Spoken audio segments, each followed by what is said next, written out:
Hey, what's good, y'all? It's the Walker Bar for Black Authentic Truth.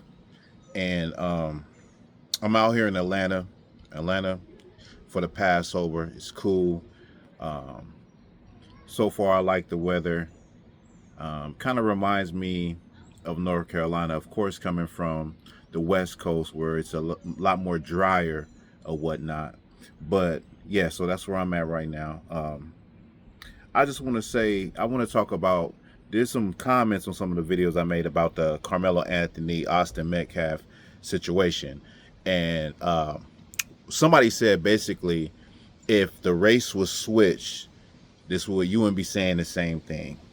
Now, when it comes to this whole situation, like I want to make it clear that I believe that the brothers were the aggressors. I also believe that Carmelo having the knife complicates this thing and takes it to another level. Now, when it comes to where they were at, they wasn't on school grounds. They were at a field that's like, down the road from the school, but it was a school event. They were at a park, a stadium or whatnot. And so let's just be clear that race plays a part in everything.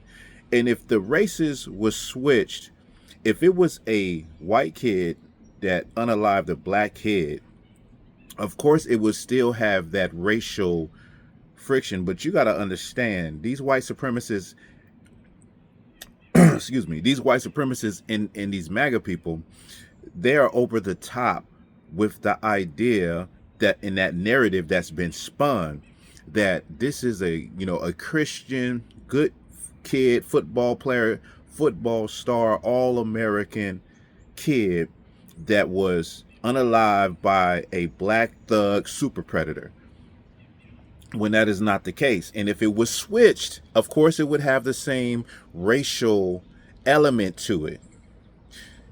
I hate when people act as though race doesn't play a part in everything in America, when America is literally built off of race.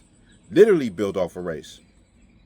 And so, yes. Now, the funny thing about that, is this.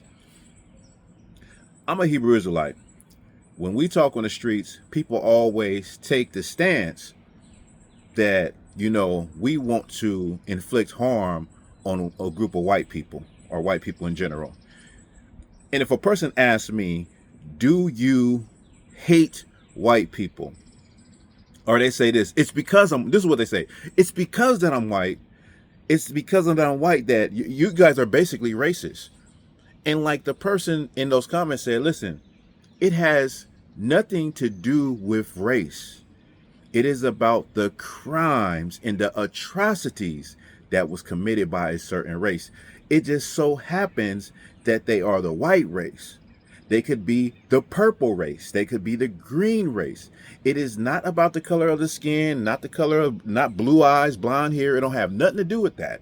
It has to do with the actions. So if this situation was switched, if it was a white child that unalived a black child, yes, I would agree that it was the black child was the aggressor. If we just switch Austin and Carmelo, I would agree that the black child was the aggressor.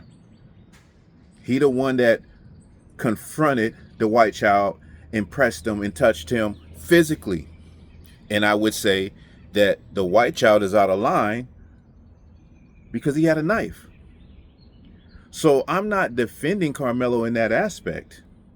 I'm defending Carmelo in the aspect that he was not the aggressor. And you got to think, Carmelo is 130 pounds, 5'6".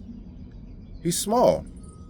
Whereas Austin is 220 plus, 6 foot, imposing, bigger. If you're in the world and you get into it with somebody, let's just say somebody walks up on you and you're at, a function, tell you to get up out of here, and you have the right to be there. You're like, no, I'm not leaving. If you don't get up out of here, I'm going to move you up out of here. And you say, chill out, bro. Chill out. Don't touch me. Don't put your hands on me. You put your hands on me, this is what's going to happen. Now, when it comes to a bigger person, you have to have an advantage. I'm not saying that Carmelo was right, but many black people understand this. When we grow up, we're told if somebody bigger than you puts their hands on you, and you can't physically beat them, you better pick up something and knock them. You know what I'm saying? That's what we're taught. You can say whether or not it's right or not, but that's what we're taught in the black community. If somebody bigger than you putting their hands on you, you can't beat them physically with your own strength. You better pick up something and knock them across the head or something like that to get up out of that, or to send a message to leave me alone. Now, I'm not saying that he was right with that, but you got to think about it. He's 130 pounds, 5'6" versus 6 foot, 220 plus. You got to think about that. Weigh that out. Think about that scenario. So if you're in a situation where you're at a function, you're somewhere, you're at a party or something, and that happens, and let's just say you have a knife or you have a firearm, and in order to protect yourself, you put a firearm and you shoot that person, are you right or wrong? The only thing I see that is wrong in this situation is the complication in this situation is him having a knife. His fight or flight response could have been any one.